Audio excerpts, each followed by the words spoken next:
Hi, this is Anthony with your talk podcast on movies and cinema. Today I'm going to be discussing the rise and fall of the Star Wars films. It's a deep and personal hit for me. I'm going to share a little bit of my history with the Star Wars saga. So, as a kid, I grew up watching the original series, the original trilogy on VHS. It's a video cassette with a magnetic strip. You put in a VCR. And, when I was third grade, they dropped The Phantom Menace, started making more movies. And George Lucas had a vision.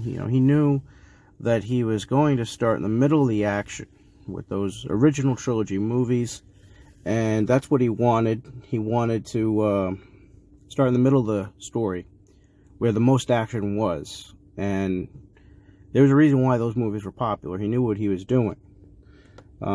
He did a lot of rewrites on his original script. There was a lot of changes before he even went into pre-production with Star Wars. I remember reading a book a while back, and the Force used to be a crystal, and that was the original MacGuffin, the Hitchcock term. And the MacGuffin became something else. It became the droids with the Death Star plans. And it always had this forward action going forward. From that, you had Empire Strikes Back. The action was more, the characters are suffering, and then Return of the Jedi is the climax of the trilogy.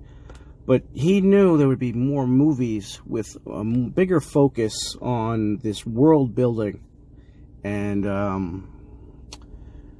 the story that's presented is a world already lived in. That's why everything is people talk about the cast and the crew working on the movies, and nothing would be cleaned. Everything is left dirty. Because he wanted that world building established in even the props, for the smallest detail. And you're going to see how Star Wars has really changed once I go into the difference between that and the prequels. Like, the prequels were different. They introduced a new element to Star Wars. It was a world that was still very new.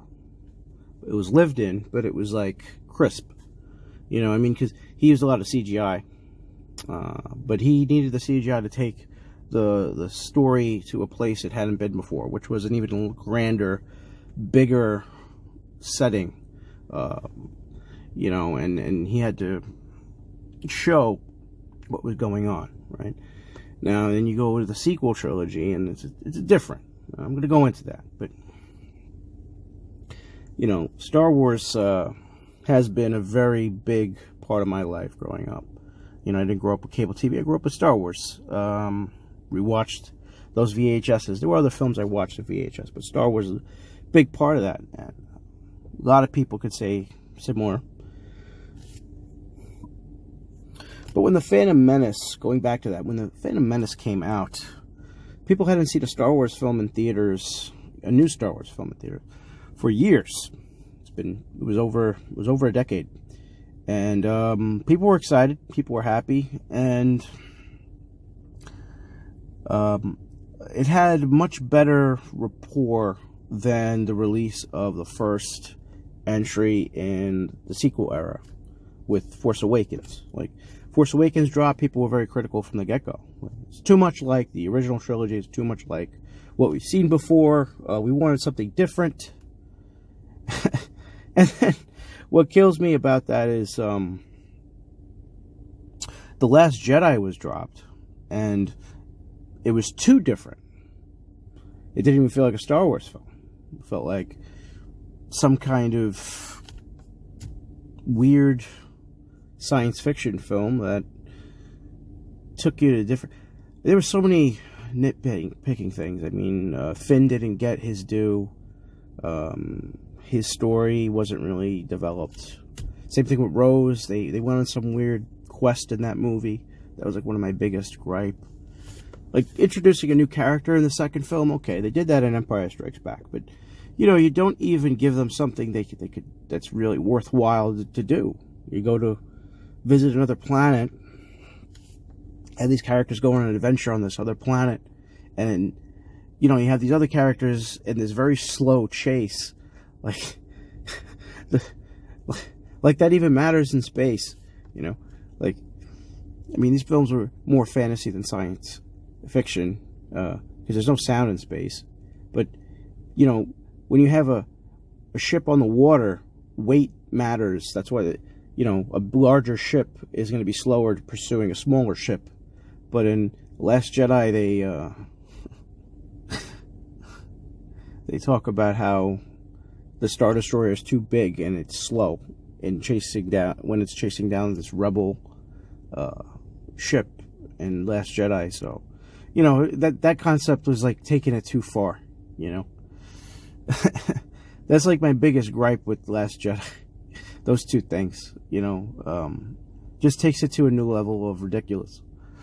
But look, I noticed that people were critical from the get-go, right? When Force Awakens dropped, it was too much like what we've seen before. And what did we have before? We had the original trilogy. I didn't have a problem with that. I thought that was perfect. That's what we needed. The prequels had a lot of people complain that, it doesn't feel like Star Wars. What's with all the talking? Where's the action? George Lucas in this documentary, From Star Wars to Jedi, is quoted as saying, a special effect is a boring thing without a story, right? And that's true. I mean, how long does it take before you're bored with a fireworks display? I'd like a good explosion, but, if you watch it on TV, it's different than in person, These aren't plays, these are films. So you're going to watch it on television or in a theater. If you watch a crap explode, it's pretty fun, but let me tell you, it's going to get boring quick, And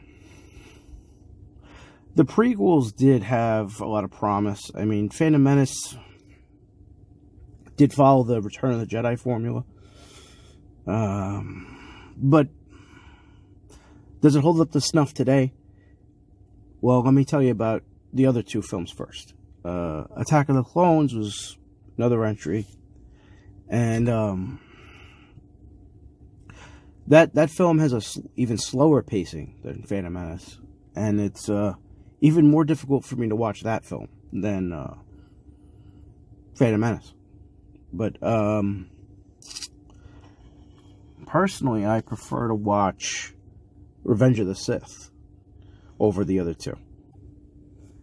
But why is that? Why would I just go to Revenge of the Sith and not watch Phantom Menace or Attack of the Clones, right? A couple of things. Usually I just look at the action scenes from Phantom Menace and Attack of the Clones. The lightsaber duel at the end of Phantom Menace was probably one of the best lightsaber duels in the Star Wars saga to date. That's thanks to Ray Park, who started out as a stunt man on that film, and then he just was given the part because he did a better job than anybody doing the fight, so just give him the part. Attack of the Clones, it's got Django all over it, and we got some key fight scenes in that one too, but at the heart of it, I just feel like the story is paced a little slow, and in Phantom Menace in particular, it feels more like a kid's film, and Attack of the Clones, the pacing is just super slow, so that's really. But yeah, continuing where I left off, I personally feel that Revenge of the Sith was better film out of the three prequel films. Because trying to Phantom Menace and Attack of the Clones, Phantom Menace feels like a kid's film. Attack of the Clones just had slow pacing. I wanted to see more of the clone army fighting the droid army. I wanted to see more of that. There was that expectation to see that in the film when it released. I was about like 12 years old when that came out. There's no reason to for me to really go back and revisit that, because it was a good film. It was okay, it's decent. I don't feel like Phantom Menace is something I'm going to sit through, because it feels like a kid's film. But Attack of the Clones, it's like there are some things there I do like, but as a whole, as a film, it just doesn't do it for me. It doesn't even feel like a Star Wars film per se at times, because it's just so, the pacing, the way the story was done, there was just some things that was like, it didn't feel, because, Star Wars, the way it was directed, the first one, George directed it, Irvin Kershner directed the Empire Strikes Back, Return of the Jedi, I forget who directed that one. That one, sound off. Let me know in feedback what who directed that. But yeah, something missing in Attack of the Clones, where it's just the pacing is just so slow, and that whole Sifo Dyas thing, where it's like, who created the Clone Army? He was a red herring, and this movie came out before the Clone Wars show. Your movie should not have to rely on supplemental material, but it did, right? I mean, I don't know. This character, Sifo Dyas, he didn't get explored until a TV show a decade after the film came out. So, it's kind of annoying, to have that in a film, and stuff like that bothers me, like a red herring. I get Obi-Wan was doing an investigation and all that, but still, it was just things like that drag the plot, The love story with Anakin and Padme was, it's an intergalactic space punk and a senator. I mean, how exciting could that be? And then on top of that, it just gets more and more awkward the longer it's drawn out. And the film drags it out. So it just, between the awkward investigation and the awkward love scenes, romance scenes, I should say, I can't stomach it. I can't sit through that film repeatedly. Does it have great action scenes? Yes. Same thing with Phantom Menace. That lightsaber duel, again, fantastic. One of the best lightsaber duels in the franchise. One of the best. Still, Revenge of the Sith, superior in every way. It has a seamless story that's smooth. It has a progression. I actually get to see that, like that exposition in A New Hope, right? Of, you fought in the Clone Wars? Yes. So did your father. I thought he was a navigator on a spice freighter. That whole conversation is played out in Revenge of the Sith. That's what I was expecting to see in Attack of the Clones when I saw the trailer when I was 12. I'm like, oh my goodness, we're going to see the Clone Wars. We're going to see Anakin and Obi-Wan, best buddies fighting it out. And, we didn't quite see that. It was more like a prelude to that. And then when you go to Revenge of the Sith, it's like the crescendo of it. And it's like, well, where's the middle part? Where's the goody part? You didn't get to see that. That's why a lot of people like the Clone Wars show and the micro series, because that's that era in Star Wars lore that as a kid, when I saw A New Hope over and over again, I was like, I wonder what that was like. And, like other funny things you thought about when you were watching the original trilogy as a kid, at least for 80s and 90s kids, was like, oh, how come the Empire has so many stormtroopers? They got to be clones. They can't recruit that many people unless they're drafted or something, right? Or conscripted. How do they steal the Death Star plans? What's the deal with these parsecs? They're supposed to be measurements of distance, not time. But anyway, come on. It's still Star Wars. Now there's so much to love about Star Wars. You can pick your own flavor. But the films, the sequel trilogy, right? Going back to that, right? Let's jump forward, because Revenge of the Sith is arguably one of the best Star Wars films made, right? And that's how I feel about Revenge of the Sith. And that's why I'll just sit through Revenge of the Sith, and then I'll watch the original trilogy. And now Rogue One, I'll sit and watch Rogue One in between Revenge of the Sith and A New Hope. I feel like, in all honesty, Rogue One should have been what they explored in, like, the third episode. Like, if I was doing the prequel trilogy, I probably would have just made, I would have tweaked Attack of the Clones, made that episode 1, made Revenge of the Sith episode 2, and made Rogue One a Star Wars story. That would have been Revenge of the Sith, right? I don't know. But that's it. When I watched the original trilogy as a kid, right? That's kind of more or less how I envisioned it, how it would play out. You know, if that makes any sense to anyone out there, you know, it's just like, you know, you kind of just had the focus of like the Empire and the rebellion and the fall of the Old Republic. This other political stuff that happens beforehand and all this other stuff, it's like, it's a little bit too much. It's like, you know, we could have dumbed it down a little bit, but, you know, I do enjoy watching my movies that way, though. The sequel era, though, a lot of people didn't like the similarity between Force Awakens and the original trilogy. Again, I feel we needed that, especially coming out of the prequel era. Last Jedi, I agree. There's so many different things to nitpick at. Not enough time for that, but one thing a lot of people agree on, they didn't like Finn didn't get his due, and then Snoke being killed. I thought that presented promise for Kylo Ren because he was going to be an evil king. Like Richard III in Shakespeare's War of the Roses was an evil king. I thought, okay, like this evil king, he's going to have to be killed so justice and balance can be brought back to the galaxy and the Force.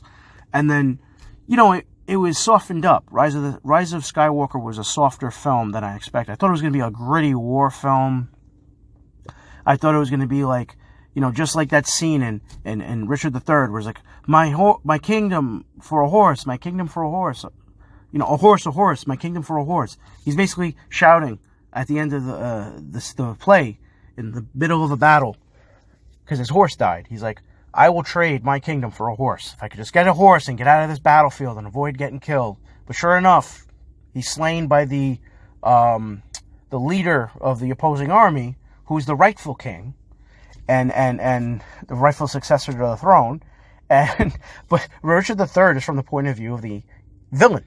He's the protagonist, even though in the narrative of the story he's technically the antagonist and the villain, right? Kylo Ren is much like that in the sequel era, you know? Even though he's a Skywalker, the Skywalkers are the protagonists of the narrative, but he is a villain.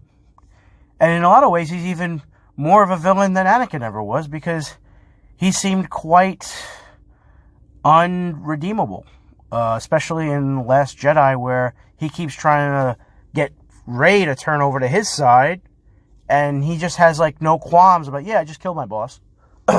What's up? I'll kill your friends too. Just come over to my side. She's like, no. You know? I thought that was well played. I was expecting a more ferocious villain development with him, but still, Rise of Skywalker, there were some things I liked. I liked the scene where he has that apparition in the Force, or his own mental thing. It's like an internal monologue between him and Harrison, Adam Driver and Harrison. That scene, I thought that was well played because, look, losing Han Solo as a character, having him killed, was sad. He was a beloved character, and I thought that was very satisfying for me to have that kind of closure with the character. And also, he was also trying to turn back to the light, and, you know, not what I expected, but again, for the purposes of Adam Driver's character, the Kylo Ren, I thought it was suited the narrative well, and I felt that was good. But, you know, going forward, Star Wars, we're going to see some new things coming out now, because this Skywalker saga is done. Overall, I thought it was decently ended. Could have been handled differently, though. We can all agree on that.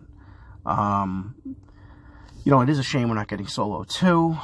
People boycotted that because of Last Jedi, but there's still more promise. There's still more life in this franchise, and we will see more to come with Boba Fett, the Book of Boba Fett. We're going to see more to come with